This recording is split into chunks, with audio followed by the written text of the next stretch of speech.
ಬೆಂಗಳೂರು ರಸ್ತೆಯಲ್ಲಿ ನಗರಕ್ಕೆ ಜನರನ್ನು ಸ್ವಾಗತಿಸುವ ಕನ್ನಂಪಲ್ಲಿ ಓಟಿಕೆರೆಯನ್ನು 2207 ಯೋಜನೆಯಲ್ಲಿ 46 ಲಕ್ಷ ವೆಚ್ಚದಲ್ಲಿ ಅಭಿವೃದ್ಧಿಪಡಿಸಲಾಗುವುದು ಎಂದು ಉನ್ನತ ಸಚಿವ ಹಾಗೂ ಜಿಲ್ಲಾ ಉಸ್ತುವಾರಿ ಸಚಿವ ಡಾಕ್ಟರ್ ಎಂಸಿ ಸುಧಾಕರ್ ತಿಳಿಸಿದರು.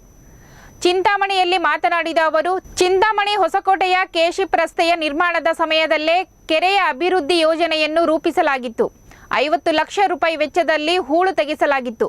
ಕೆರೆಯನ್ನು ಸರ್ವೆ ಮಾಡಿಸಲಾಗಿ ಪಕ್ಕದಲ್ಲಿರುವ ಯಾದವ ವಿದ್ಯಾರ್ಥಿ ನಿಲಯವಿರುವ ಸ್ಥಳವು ಕೋಡಿಯ ಭಾಗವಾಗಿತ್ತು.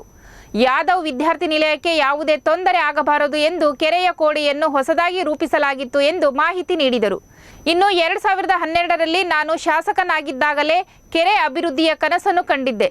2013ರ ಚುನಾವಣೆಯಲ್ಲಿ ನಾನು ಸೋತಿದ್ದರಿಂದ ಅಭಿವೃದ್ಧಿ ಯೋಜನೆ ಸ್ಥಗಿತಗೊಂಡಿತ್ತು.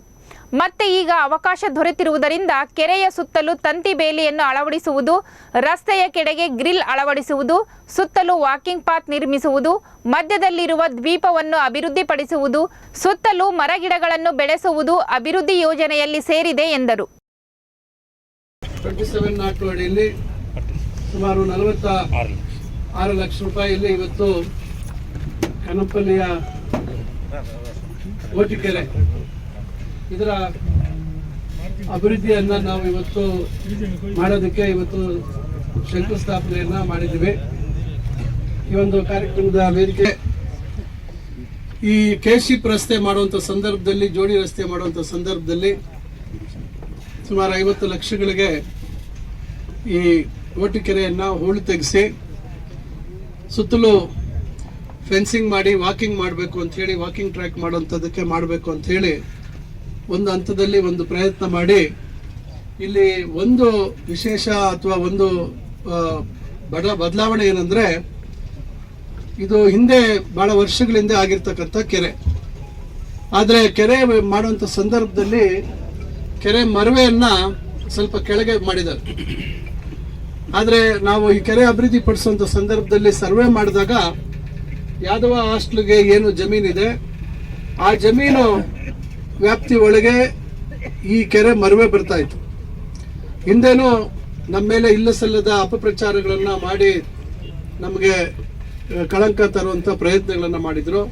ಆದ್ರೆ ಅವಾಗಲೇ ನಾನು ಅವರ ಸ್ವಂತ ಜಾಗದಲ್ಲಿ ನಾವು ಈ ಬಂಡ್ ಹಾಕುವಂಥದ್ದು ಮತ್ತೊಂದು ಹಾಕುವಂಥದ್ದು ಸರಿ ಇಲ್ಲ ಅಂತ ಹೇಳಿ ಅವಾಗಲೇ ನಾವು ಇಲ್ಲಿ ಅದನ್ನ ಬಿಟ್ಟು ಇಲ್ಲಿ ಹೊಸದಾಗಿ ನೀರು ಹರಿದು ಹೋಗುವಂಥದ್ದಕ್ಕೆ ಇಲ್ಲಿ ಬ್ರಿಡ್ಜ್ ತರ ಮಾಡಿ ಜನ ಸುತ್ತಲೂ ನಡೆಯುವಂಥದ್ದಕ್ಕೆ ಮಾಡಿದ್ವಿ. ಮತ್ತು ಹೂಳು ತೆಗೆದಂಥ ಸಂದರ್ಭದಲ್ಲಿ ಮಧ್ಯದಲ್ಲಿ ಅಲ್ಲಿ ಐಲ್ಯಾಂಡ್ ಮಾಡುವಂಥದ್ದನ್ನ ಮಾಡಿದ್ವಿ.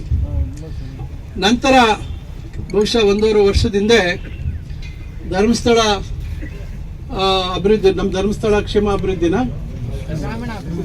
ಗ್ರಾಮೀಣ ಕಡೆಯವರು ಸುಮಾರು 14 ಲಕ್ಷ ರೂಪಾಯಿ ಅಲ್ವಾ, 14 ಲಕ್ಷ ರೂಪಾಯಿಲಿ ಸ್ವಲ್ಪ ಕೆಲಸ ಮಾಡಿ ದೊಡ್ಡ ಬೋರ್ಡ್ ಹಾಕಿದ್ದಾರೆ.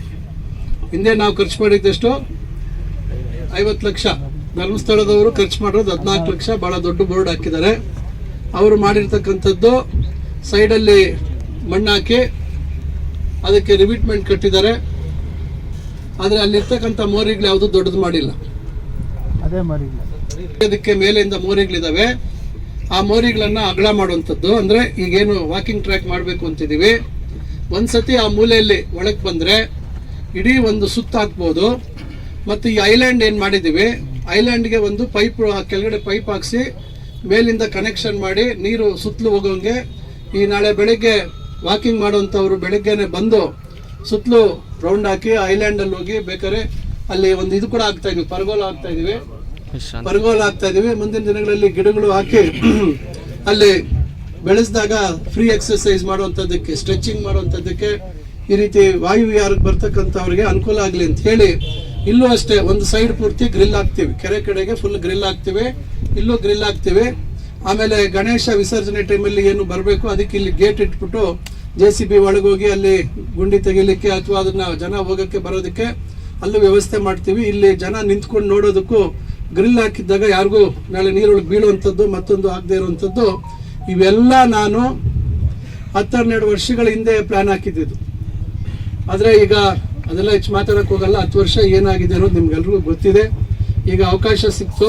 ಏನ್ ನಾನು ಹಿಂದೆ ಕನ್ಸ್ಕೊಂಡಿದ್ದೆ ಅದನ್ನ ನನ್ಸ್ ಮಾಡಬೇಕು ಅಂತ ಹೇಳಿ ಇವತ್ತು ಇದನ್ನ ಮಾಡ್ತಾ ಇದೀವಿ. ಆಮೇಲೆ ಮರಗಳು ತೆಗಿಬೇಕು. ಇದು ಮುಖ್ಯವಾಗಿ ಚಿಂತಾಮಣಿ ನಗರದಿಂದ ಈ ಕಡೆ ಭಾಗಕ್ಕೆ ಬರ್ತಕ್ಕಂಥ ಎಲ್ಲರಿಗೂ ಯಾರು ವಾಯುವಿಹಾರಕ್ಕೆ ಬರ್ತಾರೆ ಅವರಿಗೆ ಇದು ಅನುಕೂಲ ಆಗುವಂತ ರೀತಿಯಲ್ಲಿ ಮಾಡ್ತಾ ಇದೀವಿ. ಮುಂದಿನ ದಿವಸಗಳಲ್ಲಿ ನೀರು ನಿಲ್ಲುವಂತದ್ದಾದಾಗ ಪ್ರಾಣಿ ಪಕ್ಷಿಗಳಿಗೂ ನಾಳೆ ಬೆಳಿಗ್ಗೆ ಇಲ್ಲಿ ಇರುವಂತದ್ದಕ್ಕೂ ಇವೆಲ್ಲ ಆಗುತ್ತೆ ಅಂತ ಹೇಳಿ ಇವತ್ತಿಷ್ಟು ಈ ಕೆಲಸವನ್ನ ಇಲ್ಲಿ ಹಮ್ಮಿಕೊಂಡಿದ್ದೀವಿ. ಅದರಿಂದ ಇದ್ರ ಸದುಪಯೋಗ ಪಡ್ಕೋಬೇಕು. ಯಾವೂರಪ್ಪ ನಿಂದು? ಅದರಿಂದ ಈಗ ಅವರು ಗುಡಿಬಂಡೆ ಅವರು ಗುತ್ತಿಗೆ ತಗೊಂಡಿದ್ದಾರೆ. ಸರಿಯಾದ ರೀತಿಯಲ್ಲಿ ಕೆಲಸ ಆಗಬೇಕು ಅಂತಕ್ಕಂಥ ಸೂಚನೆ ಕೊಡ್ತಾ ಇದ್ದೀವಿ. ಈ ಸಂದರ್ಭದಲ್ಲಿ ಇದು ಮೊನ್ನೆ ಕೆಲವು ದಿನಗಳಿಂದ ಪೂಜೆ ಮಾಡೋಣ ಅನ್ಕೊಂಡ್ವಿ, ತಡ ಆಯ್ತು, ಸಮಯ ಆಯ್ತು. ಅದರಿಂದ ಇವತ್ತು ಹಾಕೊಂಡ್ವಿ. ಇವತ್ತು ಒಂದೂವರೆ ಗಂಟೆ ಲೇಟ್ ಆಗೋಯ್ತು. ಆದ್ರೂ ಈಗ ಇರ್ಗಂಪಲ್ಲಿಗೆ ಹೋಗ್ಬೇಕು. ತಕ್ಷಣ ನಾನು ನಿರ್ಗಮಿಸ್ಬೇಕು.